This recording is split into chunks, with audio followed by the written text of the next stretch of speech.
For somebody who has spent their entire career on freedom of speech and freedom of expression, to be criticizing an individual like Chris Kyle, who exemplifies the very best, well, it's like that's really biting the hand that feeds you. It was a movie about an American SEAL who risked his life overseas 4 times. Here now with reaction of 2 of Chris Kyle's friends, retired U.S. Army Ranger Sean Parnell and retired U.S. Navy SEAL Jay Redman. Guys, good to see you. Jason, from what I heard, you have come under fire for defending Chris, defending the movie, and defending how, you know, the job that snipers do. What happened? Well, Sean, absolutely. And I mean, anytime you take a stance on anything controversial, you're always going to have people that come after you, which is fine with me. You know, I actually find it pretty humorous with some of the statements that people make. Everything from, I was getting texts, what would Jesus do? You know, thou shalt not kill, to my personal favorite, the atheist that wrote on there, to all Muslims, it's the Christians you want, not us, I'm an atheist. You know, things like that are just, they're almost entertaining. Because the reality is, I fought for freedom, Chris fought for freedom, Sean fought for freedom. Every American veteran out there fought for the freedom for people to say whatever they want to say. But here's the deal. It's not freedom from opinion, and it's not freedom from people who are going to stand up and disagree with what you said.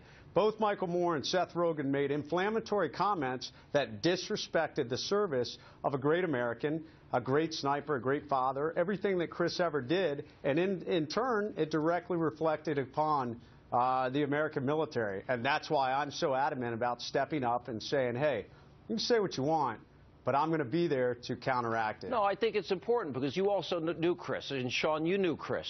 The first thing that comes to my mind is they're ignorant, they're unappreciative. You know, you guys give them the right to say whatever they want. Freedom's defended by guys like Chris and guys like you guys. I think I'd be angrier if I did 4 tours like Chris did. Sean? Yeah, no, look, there's a bright side to this coin, and that's the fact that, you know, American Sniper in the first 4 days raised, you know, $105 million at the box office. So, you know, Seth Rogen, Michael Moore, Rolling Stone, America doesn't give a damn about what you think. And most of the time, you know, these people miss the mark with their criticisms of the movie.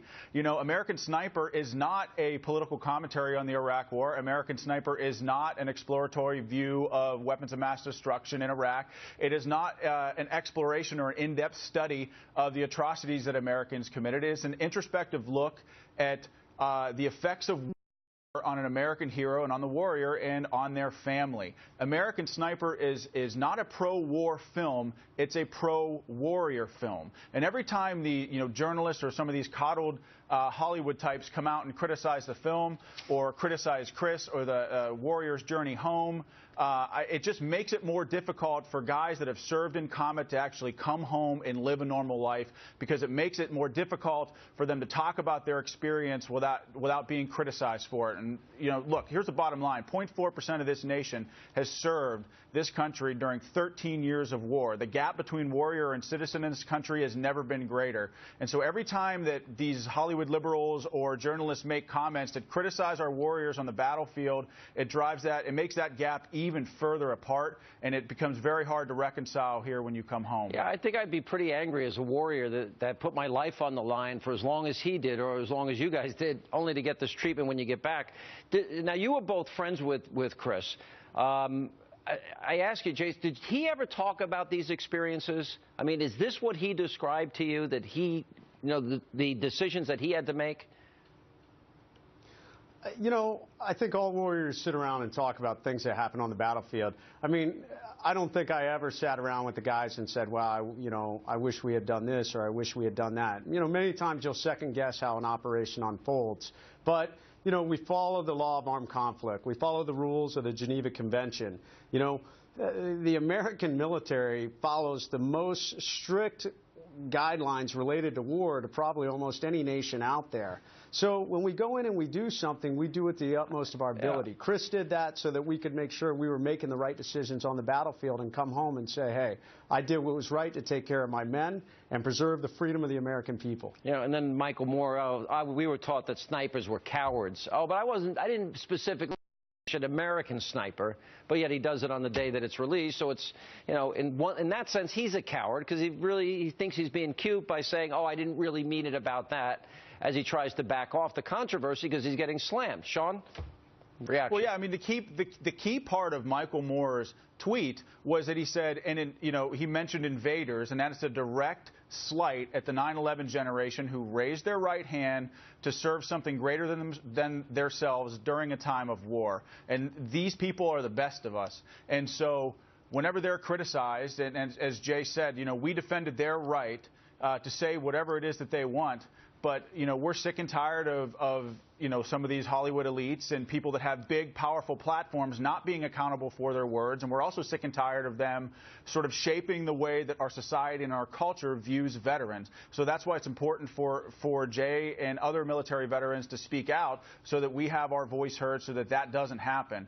You know, I'm always reminded of a Hemingway quote. It's, you know, critics are somebody that watches the battle unfold from the high ground and then come down and shoot the survivors. And that sounds a lot like what's happening right now. All right, guys, you did fantastic. Appreciate it. And interesting that Michael Moore doesn't come on TV and go head-to-head with one of you guys and defend those comments. I'd like to see that debate. And he's welcome here anytime if he wants to debate either one or both of you. So.